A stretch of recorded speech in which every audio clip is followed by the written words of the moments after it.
Toutes et tous, donc aujourd'hui je voulais faire un petit test comparatif de deux montres, la nouvelle Apple Watch série 2 et la Garmin Forerunner 235. Donc la Garmin est vraiment une montre spécialisée dans le sport.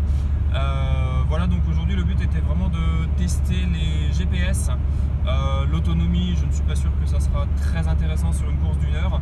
Donc là je pars pour une course sur 10 km labellisée et pucée.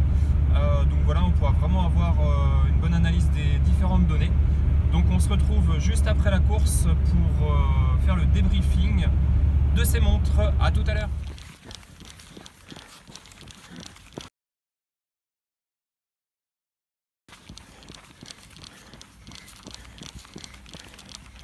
Voilà, donc petit retour sur la course de ce matin. Donc à gauche, on a la trace GPS de la Garmin.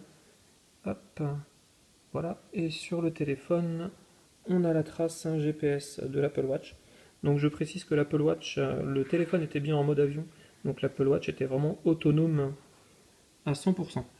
Voilà, donc en termes de chrono et de distance, donc moi la Garmin mesure 10,06 km et mon Apple Watch, voilà, mesure 10,08. Voilà, après en termes de durée d'effort, donc mon Apple Watch mesure 50 minutes 15 secondes et le relevé sur ma Garmin 49,50. Donc le vrai chrono est de 49,50. La différence entre la Garmin et la Watch, c'est juste que j'ai un petit peu galéré pour stopper l'activité à l'arrivée. Donc voilà. Après, qu'est-ce qu'on peut dire de plus? L'analyse du rythme cardiaque, donc moi je suis à 189 BPM de moyenne sur la Watch. Et sur la Garmin, je suis en moyenne à 188 BPM. Donc le cardio de la Watch et de la Garmin sont à peu près identiques. Voilà. Après, ce qu'on peut reprocher sur l'application exercice de l'Apple Watch, c'est qu'on n'a pas les courbes de cardio. Donc on ne peut pas vérifier à l'instant T si les données sont vraiment similaires. Voilà, qu'est-ce qu'on peut dire de plus?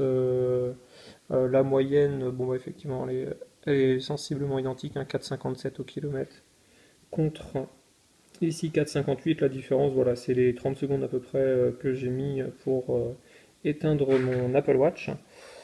À noter la perte de batterie, j'ai perdu environ 16% de batterie sur une course de 50 minutes, donc ce qui est quand même très correct. Sur la Garmin, j'ai perdu environ 10%. Voilà, après en termes de dépenses de calories, hop, les calories, donc sur Garmin, 692 calories, et sur l'Apple Watch 626 calories. Donc c'est à peu près équivalent. Voilà, donc pour conclure, on peut vraiment dire que le GPS de l'Apple Watch est vraiment de très très bonne qualité.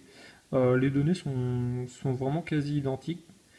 Les données que j'ai eues de fin de course officielles sur internet, c'est de 49 minutes 50. Voilà, les mêmes que sur la Garmin. J'ai vraiment déclenché sur les passages de chrono. Voilà, donc plutôt un premier test plutôt très satisfaisant et l'Apple Watch est vraiment très proche de la Garmin en termes de données. Voilà, ce qu'on peut reprocher, c'est qu'on n'a pas les données aussi précises que sur Garmin Connect, hein. Notamment les dynamiques de course avec les pas par minute. On n'a pas également le dénivelé qu'on a sur Garmin Connect. Ce dénivelé, on ne le retrouve pas sur l'application exercice. Voilà, donc ça il faudra tester avec une application Nike. Pour l'instant, l'application Strava n'utilise pas le GPS, donc il n'y a que l'application Nike et l'application exercice. Voilà, c'était tout pour cette première vidéo. Je retente une prochaine vidéo en faisant du vélo sur Home Trainer avec un capteur de vitesse sur la Garmin et avec l'Apple Watch. Voilà, merci, à bientôt.